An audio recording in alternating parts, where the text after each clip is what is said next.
Shall we ask Toto Inigo to close us in a closing prayer? Let us bow our heads and pray. Loving Heavenly Father, our hearts are overwhelmed with the things that you have done to the Ringalao clans.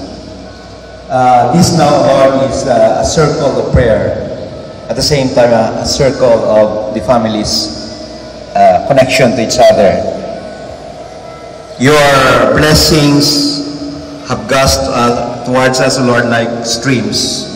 Kag hindi kinamang, Lord, mapunggan, ang among kalipay, ang among pagkasadya. Kag sa sinita na ito, Lord, pinabalik naman sa imo ang pagdayaw na ikaw, give and bless sa tulo-tulo ito sa pamilya sa Ringalao.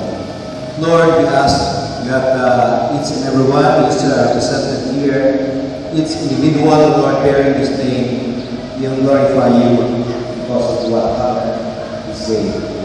Kakabay po ito, let us go out of this trip. We will remember what has happened here and your goodness and all the relatives, Lord, that we have known. And we will endeavor to strengthen, to unify this family of